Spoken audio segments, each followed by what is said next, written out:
Hello everyone, कैसे हैं आप सब। उम्मीद करते हैं कि बढ़िया होंगे, मन लगा के पढ़ाई कर रहे होंगे। गाइस, जो हम आज बात करने वाले हैं कि हिंदी में जो लोग हिंदी से तैयारी कर रहे हैं उनके लिए जीके का पोर्शन में सबसे टफ जो होता है वो मैथ होती है। तो मैथ की तैयारी कैसे करें, क्योंकि मैं मानती हूँ ऐसा कि जितने लोग हिंदी के होते हैं, मतलब प्रॉपर हिंदी से जो शुरुआत से ही आर्ट साइड से पढ़ करके आते हैं, हिंदी रहती है उनकी फाइनल में, और हिंदी से वो तैयारी कर रहे हैं, तो उनकी ज़्यादातर मैथ जो है कमज़ोर होती है। और जो लोग साइंस से पढ़े फिर किसी कारणवश उन्होंने हिंदी से बाद में बीए में या जो भी है आगे की पढ़ाई की है, तो अब वो हिंदी से तैयारी करें, तो उनके लिए वो चीज़ इतनी कठिन नहीं होती जितना कि जो लोग मतलब आर्ट साइड से पढ़ करके आए हैं और हिंदी की तैयारी कर रहे हैं उनके लिए मैथ सबसे बिग पॉइंट जो होता है वो मैथ ही होता है। जैसा कि मेरा खुद का था, मैं जब जीएस की तैयारी कर रही थी यहाँ पे मतलब टीआरई 2 में, तो सबसे जो मतलब कमज़ोर पोर्शन था वो मेरा मैथ ही था, क्योंकि मुझे मैथ नहीं आती थी। तो मैथ की तैयारी मैंने कैसे की थी, मतलब अब ये मेन पॉइंट आता है कि मैथ की तैयारी मैंने कैसे की थी। तो मैथ में आप सबसे पहले देखिए कि कौन कौन से टॉपिक, उन टॉपिक को आप एक जगह लिख लीजिए।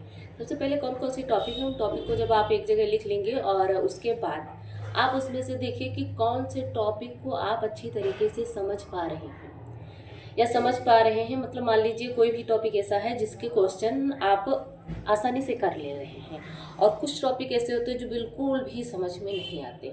तो जो टॉपिक आपको अच्छे से समझ में आ रहे हैं उस टॉपिक पे आप सबसे ज़्यादा फोकस करिए। मैथ की बात कर रहे हैं हम, उस टॉपिक पे सबसे ज़्यादा फोकस करिए जिसके सवाल आपसे बन रहे हैं, क्योंकि उस पर सबसे ज़्यादा फोकस करेंगे तो ये रहेगा, उसका बार बार अभ्यास करेंगे तो ये रहेगा कि वहाँ से जो क्वेश्चन आएंगे वो आपके गलत नहीं होंगे। और ये आपको पता है कि जैसे बीपीएससी टीआरई 1, टीआरई 2, टीआरई 3 में निगेटिव मार्किंग नहीं थी, और तो उम्मीद है कि इसमें भी निगेटिव मार्किंग नहीं होगी।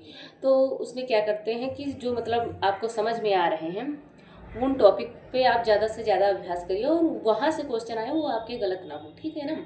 और उसके बाद जो नहीं समझ में आते हैं उनको तो थोड़ी देर के लिए आप किनारे कर दीजिए, क्योंकि बहुत ज़्यादा अगर टाइम आप मैथ में दे रहे हैं और मैथ कमज़ोर भी है, तो ये मान करके चलिए बहुत ज़्यादा टाइम दे रहे हैं तो एग्ज़ाम में जा करके कुछ ना कुछ भूल ही जाते हैं, क्वेश्चन हो सकता है गलत होने के चांस ज़्यादा रहते हैं। जैसा कि मैं मतलब मेरा जो खुद का अनुभव है, जैसे मैंने किया था वो मैं आप लोगों के साथ शेयर कर रही हूँ, वो बता रही हूँ। तो उसमें क्या होगा, आप बहुत ज़्यादा टाइम देंगे तो जो दूसरा पोर्शन है आपका उस पर असर पड़ेगा।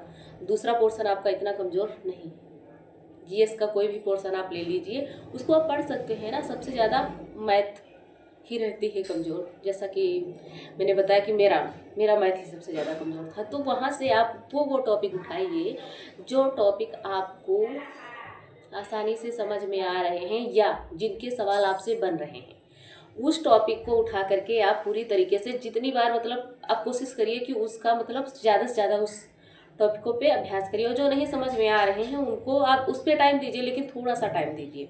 ये बहुत ज़्यादा टाइम अगर आप उस पर दे दिए आपको समझ में नहीं आ रहा और वहाँ पे थोड़ी सी मिस्टेक हुई, तो वहाँ से जो सवाल आएंगे वो थोड़ी सी मिस्टेक की वजह से गलत हो जाएंगे। तो इसके लिए आप अपना जो दूसरा पोर्शन है उसमें नुकसान मत करिए, क्योंकि मान लेते हैं आपके कुछ आप जो टॉपिक उठाए उसमें से कुछ क्वेश्चन आएंगे, तो आपके 7-8 क्वेश्चन मैक्सिमम आते हैं में से, तो क्या रहेगा आपका 4 क्वेश्चन सही हो जाएगा। मान लीजिए 4 क्वेश्चन सही होगा, 4 बचे, 4 में मान लीजिए आप ऐसे भी टिक किए, थोड़ा बहुत आ रहा है तो 1-2 उधर से भी सही आ गए। लेकिन अगर आप उसी पे पूरा फोकस दे दिए अभी तैयारी के टाइम पे, तो क्या होगा, जो अगला पोर्शन है जैसे रीजनिंग है, जीएस वगैरह है, वो क्या रहेगी आपकी कमज़ोर हो जाएगी। तो वहाँ से क्वेश्चन अगर गलत होंगे तो आपका कहीं ना कहीं नुकसान होगा, ज़्यादा नुकसान होगा। तो इसके लिए आप हिंदी को सबसे पहले मजबूत करिए, हिंदी को टाइम दीजिए, और जीएस का जो पोर्शन है उसको टाइम दीजिए। और मैथ को आप इस तरीके से करिए जो आपके टॉपिक अच्छे हैं, जिनका क्वेश्चन आपको समझ में आ रहा है उनको सबसे ज़्यादा अभ्यास करिए। कोशिश करिए कि वहाँ से इतना अभ्यास उसका कर लिए, कोशिश करिए कि वहाँ से जो क्वेश्चन आए वो आपके गलत ना हो। जो टफ है वो तो मतलब जिसकी अच्छी मैथ है उसके लिए तो बात ही अलग है, लेकिन ज़्यादातर लोगों के लिए हिंदी में मैथ टफ ही रहती है। तो उस पर आप कम करिए, मतलब कम टाइम दीजिए मेरे हिसाब से, क्योंकि एक एक नंबर की लड़ाई रहती है। अगर आप इसमें ज़्यादा टाइम दे दिए तो जीएस या हिंदी के पोर्शन से आपके नंबर अगर कम हो गए तब क्या होगा, बात तो वही हो जाएगी।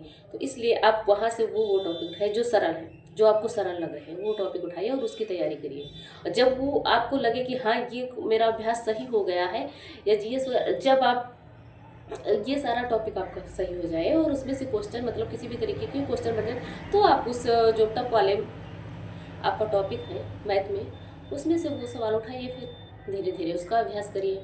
जितना टाइम मिलेगा उतना आगे अभ्यास होता जाएगा और कहीं ना कहीं आप बेहतर कर पाएंगे। क्योंकि बहुत ज़्यादा टाइम मत दीजिए उस पर, जो टॉपिक टफ है मैथ के, क्योंकि उस पर बहुत ज़्यादा टाइम देंगे तो अगला पोर्शन आपका कमज़ोर हो जाएगा और उसमें आपको नुकसान हो जाएगा। तो तब तक के लिए इतना ही, मिलते हैं अगले वीडियो में। खुश रहिए, मस्त रहिए और आगे की पढ़ाई करते रहिए। Best of luck.